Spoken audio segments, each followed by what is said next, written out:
All right, everybody, welcome back. You know we love to travel, and today we're jetting off, at least mentally, to Jakarta. Sounds good to me.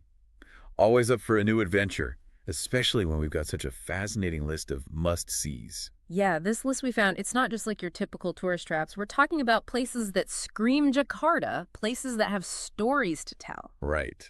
It's one thing to visit a landmark, but it's another to understand what it represents, the history it holds, the impact it's had. Okay, so first up, gotta talk about the national monument, Monas, right.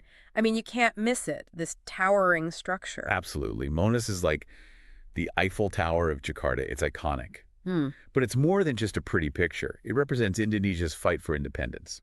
And get this, the design itself is symbolic, like deeply meaningful. Right. That tall, slender part, that's an obelisk. It's supposed to look like a rice pestle, you know? Oh, wow, I didn't know that. Yeah, and the rice pestle is important in Indonesia, used in traditional rice pounding. So it represents the resilience of the Indonesian people.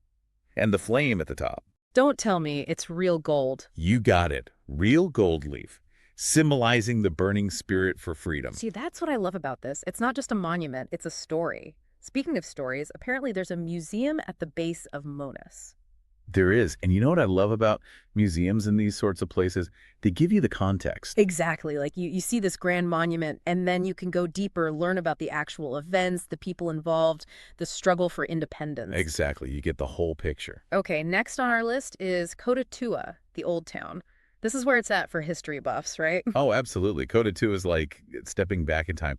It's a window into Indonesia's colonial past, specifically the Dutch East India Company era. I'm picturing cobblestone streets, those beautiful old Dutch colonial buildings. You got it. The architecture, the canals, even the layout of the streets. Like take the old Governor General's office. Isn't that a museum now? Yeah. And it's a perfect example of how architecture reflects power. It's this grand, imposing structure, right? Yeah. Tells you a lot about the Dutch East India Company's influence back then. It's crazy, right? Like you can practically feel the history just walking down the street. All right, shifting gears a bit, how about the Istiqlal Mosque? This one blew my mind. Largest mosque in Southeast Asia. Come on, that's got to be impressive. Now, that's what I call a landmark. And it's not just the size, it's about what it represents. Totally. I mean, can you imagine the atmosphere during prayer? Thousands of people coming together. Yeah. It's powerful. Right. And speaking of powerful, let's talk about the architecture for a second. The dome, for instance. Yeah, that's a common feature in Islamic architecture. Right? Exactly. And it's there for a reason. Yeah. It symbolizes the heavens, reminding worshipers of a greater power. Oh, I love that. And then you've got the minarets, those tall, slender towers. Those aren't just decorative, they're functional. Traditionally, they're used to call the faithful to prayer. See, every detail has a purpose. Okay, this next one, Taman Mini Indonesia Indah. It sounds so cool. A whole park dedicated to showcasing Indonesia's diverse cultures. Sign me up.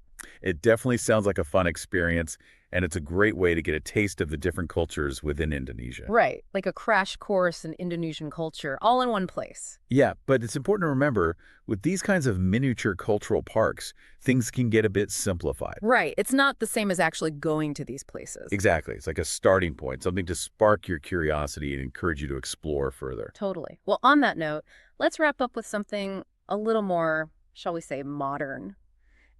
Dreamland, anyone. Beaches, a theme park, an aquarium. Talk about a contrast. From ancient mosques and colonial history to roller coasters and water slides. Right. So, like, Jakarta's got it all. And I think that's a really interesting reflection of Indonesia as a whole, wouldn't you say? This blend of tradition and modernity. Totally. And it makes you think, what does that say about Jakarta's identity today? Something to ponder, right? Anyway, that's a wrap for our quick trip to Jakarta. Thanks for coming along, everyone. And be sure to check back next time for another deep dive.